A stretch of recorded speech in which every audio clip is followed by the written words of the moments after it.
This week on the show, we talk Patriots Jaguars with CBS Boston's Michael Hurley. Was the miracle in Minnesota the greatest football ending of all time? And we have some fun with the lineup for Boston Calling. All that and more coming up. Calling It starts right now.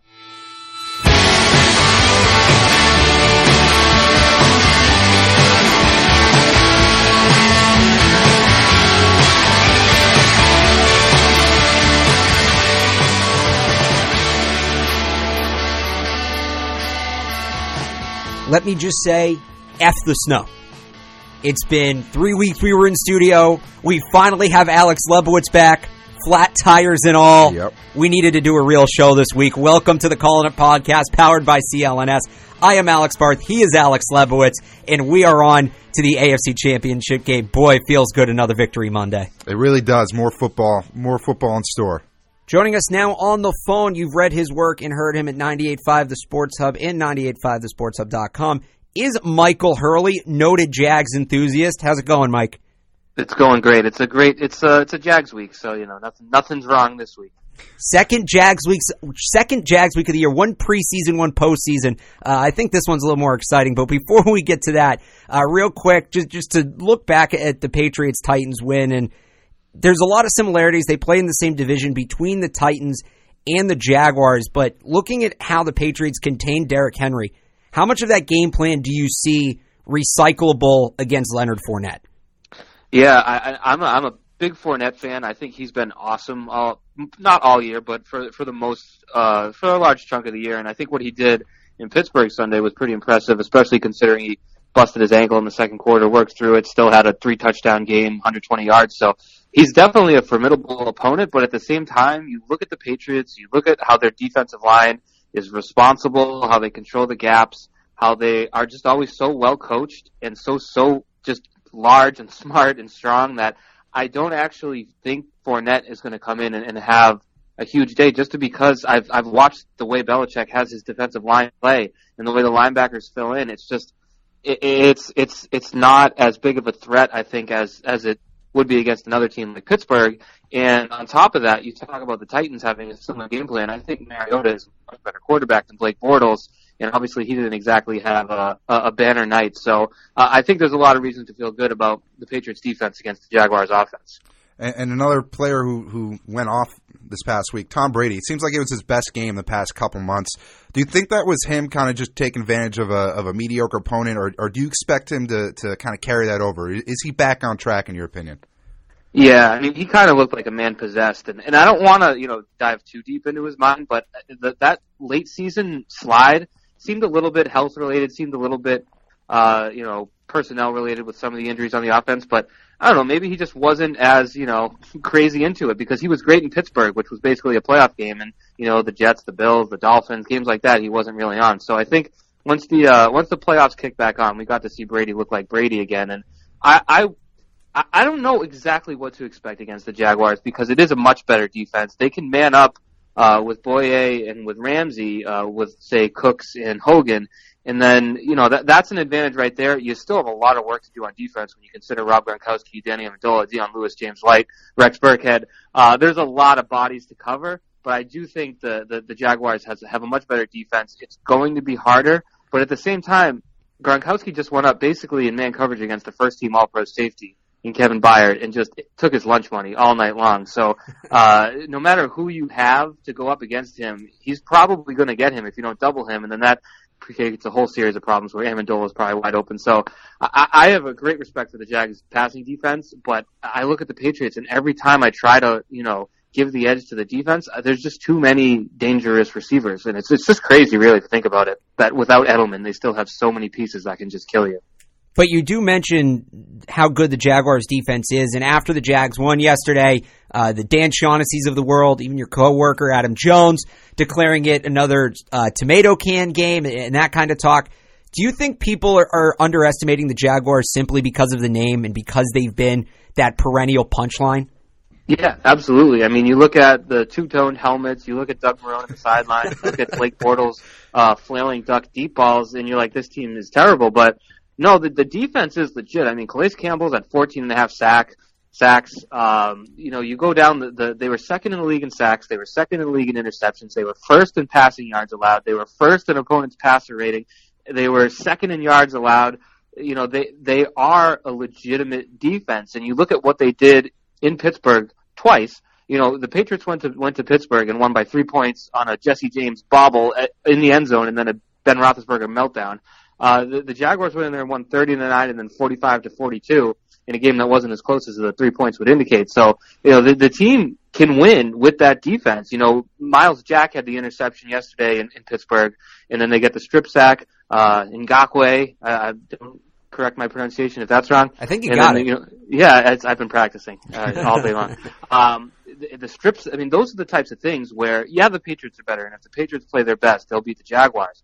But those plays change games. Blake Bortles wasn't great, and they still scored 45 points. So that's indicative, and I think that's what people have to be aware of, is the Patriots, all things being equal, should win. But a couple things don't go their way. They punt a couple more times than they expect.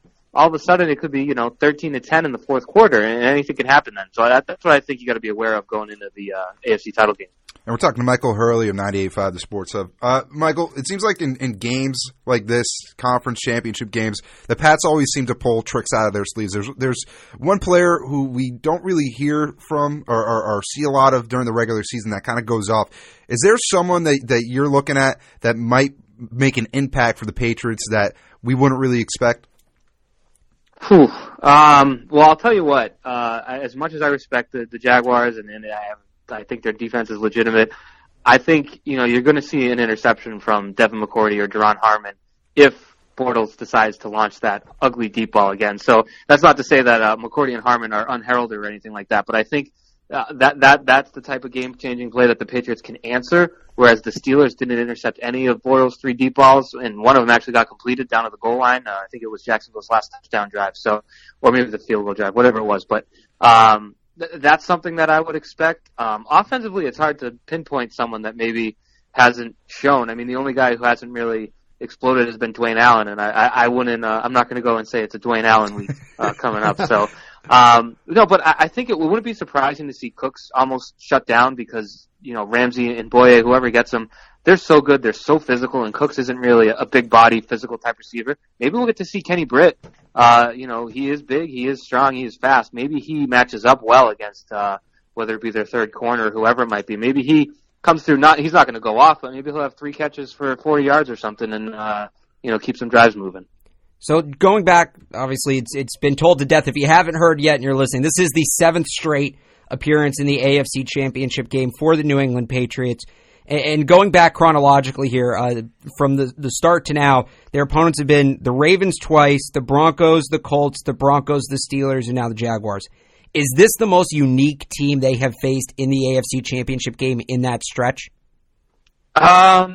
Maybe. That Colts team in 2014 was pretty bad. They had probably the worst run defense in the history of sports. So, Jonas Gray, thanks him. Yeah, exactly. Jonas Gray, his one shining night in November of that year, and never heard from again. That's how bad they were. And, but it does speak to how the Patriots craft and mold their game plans. It's opponent specific, and that's something that the Steelers didn't do, and that's why their season's over. But when the Patriots faced the 14 Colts in that AFC title game, they went with the sixth lineman. Cam Fleming would come in and they would just roll people over. It was just tough to watch. It was like a bully beating up a 30-pound kid in the schoolyard, and then they throw the touchdown to Nate Solder for good measure. But that was an indication of what the Patriots do and what McDaniels does and what Brady does to alter their game plan as needed. So a lot of people are expecting maybe a repeat of what Brady and the offense did last week when they come out against the Jaguars, but I wouldn't be surprised to see them look like a completely different offense just because they are talented and smart enough to change things on the fly. But definitely unique in that probably their worst quarterback faced. Not a lot of receiving talent. It's just really defense and Fournette are the things you got to worry about. So I guess they'd be unique. Maybe some of those Ravens teams where Flacco wasn't exactly flying, but Flacco was better than Bortles. So I'll say, yeah, it was pretty unique. How much do you make of the Tom Coughlin factor in this matchup? I think it could be big if he can just convince Doug Marrone not to panic, to convince Doug Marrone, listen, you may be down by 7, you may be down by 10, but you got to stick to your game plan. You can't get overwhelmed. You can't start, making desperate decisions. And it's an absolutely huge factor. I mean, it's not necessarily going to, if the Patriots are destined to win by 20 points, then they're going to win by 20 points. But, if it's a close game, Doug Marrone might be, better than Doug Marrone would normally be if not for Tom Coughlin's guidance and tutelage, because, I mean, you go through it, outside of Mike Shanahan, no one else had Belichick's number quite like Tom Coughlin. So you got to factor it in at some point. But fortunately, Tom Coughlin will be up in the press box or in the booth, so we won't have to see his face just dripping off just as he slowly dies on live TV, because that was something we'll never forget 10 years ago. I feel like it's got to take every ounce of strength Coughlin has not to tell Marrone, you know what, stay home this week. I got it. Absolutely. There should be no debate, really. The Jaguars as an organization just be like, you know what, Doug, we'll give you the Super Bowl if we get there, but this is Tom's weekend. So I know this is kind of looking into the future a bit, but say the Pats win this week. Who is the more ideal opponent for them, the Vikings or the Eagles? That's a great question, because those defenses are the real deal. I think Minnesota's defense is a little bit better, and you have the home field factor, which I don't know. I mean, it helps. It's probably not a deciding factor, but I think, if given the choice of playing a team that has to travel like you, or a team that, they can all live in their homes and their life is normal and be completely routine for another week, I think you take the Eagles. So I think they'd probably rather the Eagles. I think Foles is a worse quarterback. I think they know LeGarrette Blount pretty well. They know Jay Ajayi pretty well. I think you'd probably rather take the Eagles on. I don't think their defense is quite on Minnesota's level, but then again, I mean, I say that now, and then if the Eagles, march all over the Vikings next weekend, I'm going to lose like an idiot. So I don't know that. I think a lot is being made about the bad quarterbacks that are left in Bortles, Keenum, and Foles, but they're good teams, and that's why they're there. And I don't think anyone is a particular cakewalk. And I thought the Falcons would be a pretty easy opponent for the Patriots in the Super Bowl last year. And I mean, I guess if you look at the last 15 minutes of the game, I was right, but for the most part, I was pretty wrong. So it's always hard to tell. And just before we let you go, earlier this morning, reports coming out that Patricia will be going to the Lions to be their new head coach. First of all, what are your initial reactions to that news? And do you think Josh McDaniels will be out the door as well? I mean, well, I think Patricia, that's good for him. It's sort of the natural progression of things, and I think he's important to the defense, obviously, but the way they build the staff and the way Belichick, hires these guys that work, 90-hour weeks for $5 a week. I think they have they're able to withstand that. He is Michael Hurley. You can read his work at CBS Boston, and you can follow him on Twitter at Michael F. Hurley. Mike, thanks for taking the time and joining us on yet another Jags week. Thank you so much. I can't wait for the next year. By the way, they're going down to Jacksonville. Can't wait. It's not in London. We dodged a bullet. Thank you. Yeah. Callin' It is brought to you by American Broadcast Coaches, training the next generation of media talent and communicators. For more information, check out AmericanBroadcastCoaches.com.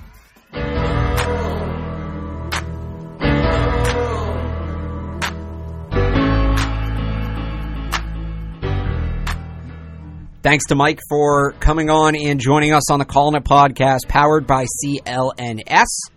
In addition to that Patriots-Titans game, we had 3 other games over the weekend. A really, really, really strong weekend of football. Yeah, it was a lot of fun to watch. Every game, really except for the Pats game, was very entertaining. And we'll start in the AFC, how the Patriots got the Jaguars. They defeated the Pittsburgh Steelers, which I called, for the record. And, I mean, there's a million places we could start with this. We had a poll up on Twitter yesterday, so we'll begin there. Did the Jaguars win this game, or did the Steelers lose it? I think the Steelers lost it. You have home field advantage. 2 of those turnovers that they had led to scores, which ended up being the difference. Countless coaching errors and game management mistakes. So, yeah, I think the Steelers, a team that has always had flaws with their coaching game plan, it came back to bite them yesterday. So I'm not sure that I'm going to say this. I don't 100% mean it, and I don't mean to sound wishy-washy. I just mean this is an extreme example, but watching at least the first half yesterday before the Steelers made their adjustments, and they did in the second half, and they almost came back. Watching the game plan the Steelers came out with, it seemed to me like they were trying to attack a defense that didn't have a lot of speed, and defensively, they seemed worried about a team that was going to throw the ball. Yeah. Now, that's not the Jacksonville Jaguars at all. Their defense is very quick, and they barely throw the ball. You know who that is? It's the New England Patriots. I legitimately wonder, and I think you see where I'm going with this. Yeah. Did the Steelers sleep on the Jaguars so bad that they said, all right, we'll come up with the Patriots game plan, and we'll have a week to fine-tune it against Jacksonville? I really wonder if they had a unique Jaguars game plan. I don't think they did. I think that was their Patriots game plan. I wouldn't go that far. I think they had a game plan, but you're on point in the sense that they were looking past this week. They don't go day by day, week by week like, the Patriots do. They're looking at the Patriots as the enemy, and we have this bump in the road right here, but once we get past that, we got the Pats, and we will beat them. And that's the whole thing. They were getting ahead of themselves, and it bit them in the ass. How many times does this team have to be embarrassed before they learn their lesson? Look, the Steelers have had, 3 coaches since 1960. Mm-hmm. The previous 2 they had left on their own accord for retirement. If there was ever a time, and it's not going to happen, but if there was ever a time for the Pittsburgh Steelers to fire their first coach, it's today. It's January 15th, 2018. Because Todd Haley should be gone, and I think he will be. But the job Mike Tomlin did getting Todd Haley ready and getting the rest of his team ready was atrocious. Absolutely atrocious. The guy's been skating on his Super Bowl win for too long. And the fact of the matter is, take Antonio Brown off that team, they're 8-8. That's an 8-8 football team. That is not that good of a football team. They have an aging, barely mobile quarterback. They have a shoddy defense with no secondary. They have a running back whose head clearly is not primarily on football. The rest of their wide receivers, sure, they're good. But you take Antonio Brown off that team, they lose to teams like the Packers without Aaron Rodgers. They lose to the Bengals. That is an 8-8 football team, and a lot of it has to do with poor decision-making. That coach should absolutely be gone. I know that's not what the Steelers do, but if I'm in Pittsburgh today, I'm calling for Tomlin's head. You go back and you watch the clip of him before the Sunday night game where they ask him, how do you not look ahead to the Patriots? And he says, I'm not just looking ahead to the first Patriots game, I'm looking ahead to the second. I don't know how you can wake up this morning, see that clip as a Steelers fan, and not vomit. I don't know how you see them score at the end of that game, that final second play in the end zone, and not ask yourself, where was that play against New England? Because the Steelers could have been playing the Titans yesterday. But they completely collapsed at the end of the game against New England, and that, like we talked about at the time, was on the coaching staff. Mike Tomlin has a lot to answer for, and frankly, he shouldn't get a chance to answer for it. Yeah, it's going to start heading into Marvin Lewis territory, where this guy hangs around. That's a great analogy. I just want to let you. That's a great analogy. Yeah, well, it's true. Because, yes, the Steelers have always been a top 3 team in the AFC. They're usually one of the top teams in the AFC. But they've always had a stacked roster. They've always had one of the best quarterbacks in the NFL. They've always had a good run game and a very good wide receiver on top of it. And, prior to 2010, they had an elite defense, like an unbelievable defense that I remember watching with Troy Polamalu when James Harrison was actually really good. Now they've lost that. Now it seems like this loss is so much bigger than just this season, and Mike Tomlin needs to be fired and all that. Le'Veon Bell might retire. He's going to hold out. He's going to, for sure, and he should. Ben Roethlisberger is on the decline. And, those 2 alone, that's enough to really start questioning where things are going with this team. And, you look at how Mike Tomlin handles this roster, how he handles himself with the media in general. There's no wonder why there's so many, problems with the personalities on that team. Whether it's Antonio Brown freaking out in the sidelines, Le'Veon Bell wanting to hold out, Ben Roethlisberger Mike Mitchell just being a dick all the time. Mike Mitchell looking ahead to the Patriots as well. It's a systematic problem. We can play him in hell. We can play him in Haiti. Well, you're not going to play him at all. You're not playing him anywhere in your dreams. That's it. So you look at all this stuff coming together. It's bad. It's bad. The team seems to be on a spiral down, and it's not the type of team that you look at and you're like, that's a Super Bowl contender right there. No, that's a team with a lot of problems, and it starts with Mike Tomlin. That's a sinking ship right there. The theme of the weekend was bad coaching. Let's go to the job done by Dan Quinn, another coach I think should lose his job. I thought they were going to miss the playoffs. He's going to get fired. Steve Sarkisian, I don't know why people keep hiring that guy. An interesting game between the Falcons and the Eagles. We could kind of get into the gut of it, but I mean, all anybody's talking about is the final 4 plays for the Falcons and the shuffle pass on second down that didn't really work. You had the Jags run that play yesterday by accident, and it was their worst player of the game, and it was early, and they were very disappointed. The Falcons ran it on purpose in crunch time, and then to roll out on that 4th down play, when you roll out of the pocket, right, you take away half the field.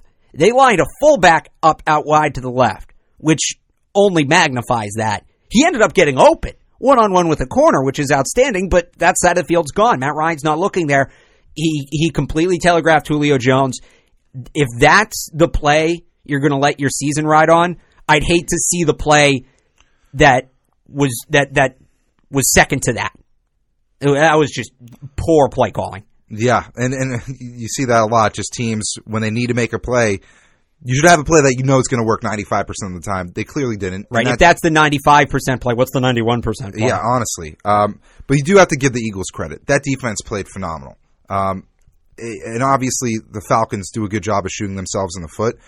But the Eagles are legit. They can have Nick Foles under center. That defense is still gonna. That's a good defense. Is gonna do the job. So that's why going into next week and I'm getting ahead of myself, between the Vikings and the Eagles, I don't know who to pick. That's going to be a really good game. They just stopped an elite offense. I don't care what you say about the Falcons. Their coaching sucks. But guess what? They had probably the most stacked offense in the NFL. So they held them to 10 points. That's remarkable. That's unbelievable. I know the Falcons have their problems. I know. But the Eagles are, a team to be messed with. So you know what's even more ridiculous? That was the second worst loss for the state of Georgia this week. Yeah. That wasn't even the worst one. Shout out Alabama football, Crimson Tide, Tua, my hero. But yeah, it's systemic at this point. That's just a team that they're going to choke. You know it going in. Yeah, it's bad. And it proves it's kind of the theme of this postseason. You don't need an elite quarterback with the Eagles. And I was thinking, but you better have a good coach. Yeah, you better. Yeah, and they do. I think the Eagles are a pretty well coached team. I do too. So, again, next week it's going to be Doug Marrone versus Bill Belichick, and it's going to be another good coaching matchup on the other side. Let's be honest, though. We talked about this with Hurley. It's Belichick and Coughlin. It is. That's really the only reason I'm worried about that. Just to sidetrack. Only reason I'm worried about that is because you have Tom Coughlin on the other side, and he obviously knows how to upset the Patriots. Not the only reason, but it is definitely, it's probably the main reason. Yeah. I don't think Blake Bortles was putting up 45. No. One more game, of course, we didn't talk about, and it may have been, some want to call it the greatest playoff ending of all time. I am biased. I am still impartial to 2 of the previous 3 Super Bowls. Top 3. Yeah. It's up there.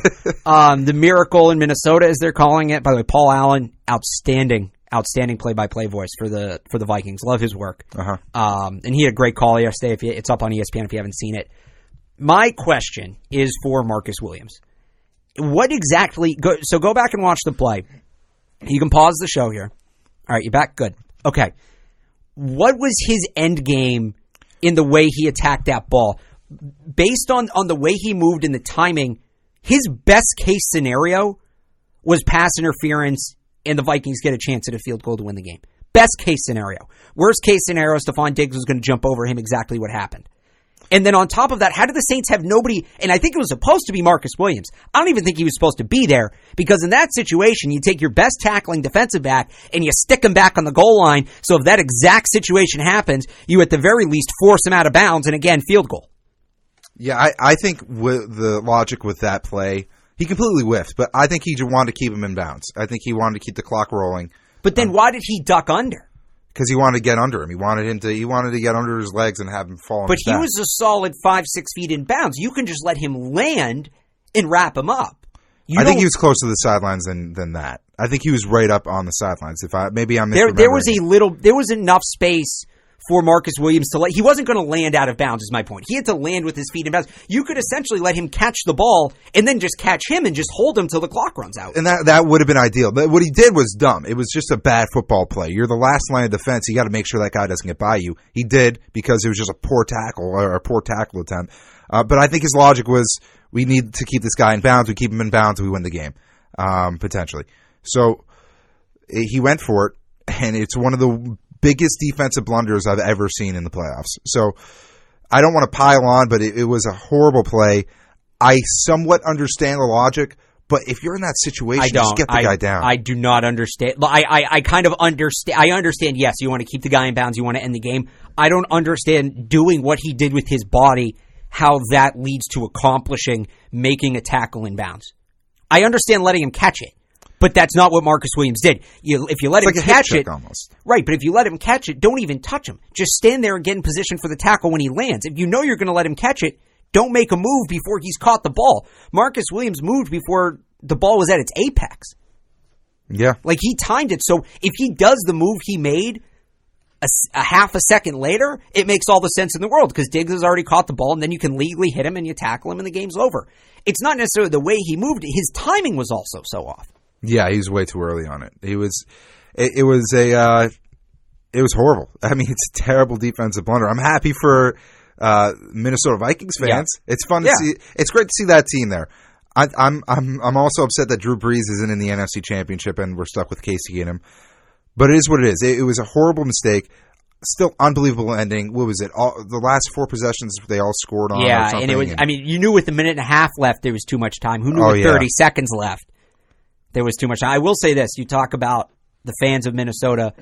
Did you see they kept showing that 100-year-old woman throughout the game? No, I don't think I caught. So she's the oldest Vikings fan. She's been a fan since the beginning. The team gave her tickets as her first playoff game. It's her 100th birthday, right? Yeah.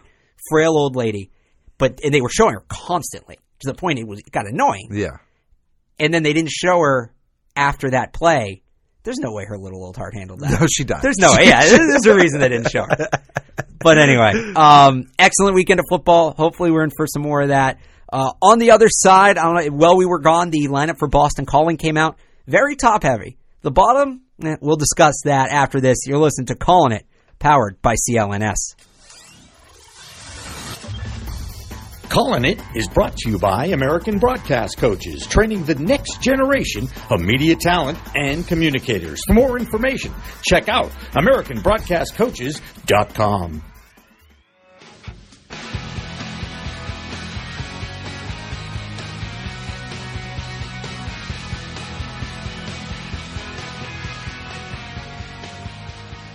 Welcome back to Calling It. Alex Parth and Alex Lebowitz. We are powered by CLNS. That is the Killers.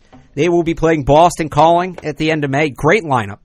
Eminem, not sure why he's doing festivals, but he is. You know what? I'm done with Eminem, but that's another. I still want to see him at some point.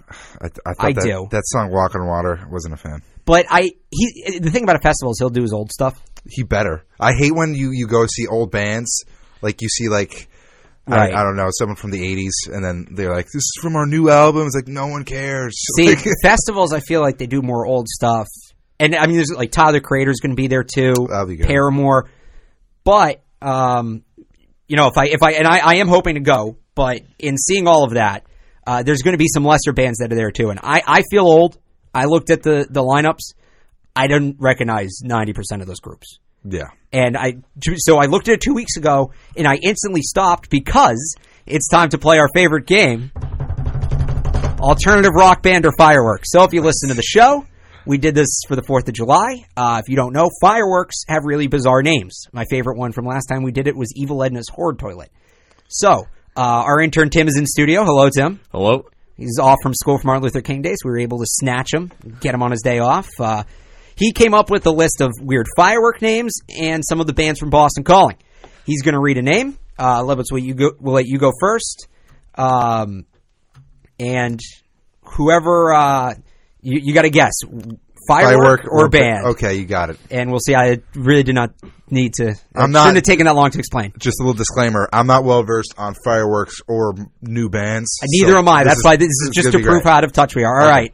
Tim, take it away. What is the first thing? First title. All right, the first name we're gonna excuse me. First name we're gonna roll with. It's gonna be Mount Kimby. Mount Kimby. I'm gonna say that's a band. Yes, That is correct. so that's the noise for a right answer. That's the noise, the right. right The wrong answer. answer, Tim, why don't you? Okay, That's what happens if you get it wrong. Okay, so it's 1-0. So 1-0 Leibowitz. All right. My turn. All right, Alex. Oh, you're both Alex. Let's go with No Name. No Name. That's got to be a band. All right. So two for Boston Calling so far. You can mix them up a little bit. I know. Oh, I know. All right, next one is going to be Breaking Point. That's got to be Firework. Oh, you faked me out there. The bell. Just for the listeners at home, he went to put his thumb on the buzzer, and I was like, no. And then he went to the bell. To be fair, there definitely has been an alternative rock band at some point called Breaking Point. Oh yeah, there must be. There has to be. There's probably a copyright. That's why we limited this to a Boston Calling. All right. All right, next one. It's going to be Electric Rain. Oh, Ooh. Electric Rain. That sounds too much like a firework. I mean, that's a great name for either a band That or a firework. really is. If there's not a band named Electric Rain, I'm starting one. They've got like a kind of a techno, but like world techno sound. It's kind of funk too, though. Like, Yeah. it's Everybody in the band has dreadlocks except for the one guy that's bald and has a beard down to his waist. like the bass is the biggest part of the band. It's just Yeah. like, bump, bump. That's the guy with the beard. Yes. That being said, I'm going to go Firework. All right. 2-2. Wow, It's too easy, Tim. we're on fire. Pun intended. I guess we do know some bands. All right. All right, next one. Let's go with The Swarm. The Swarm. Ooh. This is another one that even if it's a firework, there's definitely a band called The Swarm. I'm saying it's a band. This is a band. All right. Not a Boston Calling. It's not a band. No, it's somewhere. It's a band. It's got to be. So, Tim, you're significantly younger. You're what, 5 years younger than us? I'm I think? 18. 18, so you're 5 years younger than us. 4 years. I don't 4 turn years for 23 you. for another month. How many of these bands have you heard of? None. Okay, so we're not as out of This touch is as you we know thought we were. what station would play these bands? VIC VIC Radio in Ithaca, New York. Yeah, Yep. they play like modern baseball and like these. There's one band. Just side note, one band. I used to DJ for them. The name of the band was literally the letter on your hat S. I used to DJ for them. They had a whole half an hour show that was just humming. And apparently that's a genre. No backing instrumentals, just hum. VICradio.org. Check it out. It's a cappella humming. It's great. All right, what's the next one? Alex, it's your turn. All right. Barth. Let's see. Thundercat. Thundercat. Thundercat's got to be a band. I know it's a guy. Yeah. It is? You Yeah, know that one? He's a bassist. He's actually legit. All right, Thundercat. Why can I get that one? All right, next. So 3-2. 3-2. All right. This is to extend right here. All right. Let's see. Let's go with Give us a good one. Nuclear Sunrise. You see, I feel like this is one that's like it's a band name, but it sounds It's a like band, a but firework. are they playing Boston Calling? It's kind of. This is really just kind of turned into, is this band playing Boston I Calling? don't think a firework would put the name nuclear in their title. Oh no, they so would. I'm going band. My gut tells me band. Okay, of course. I shouldn't listen to my gut. All right, here we go. It's got So me as big as I what am. for the win here? We'll go win by 2. It's 3-2 right now. It's 4-2. Oh no, yeah, it's 3-2. So 3-2. for the win right here. Oh, I'm trying to remember which ones I haven't done. All right. Let's go with Haunted Scarecrow. Haunted.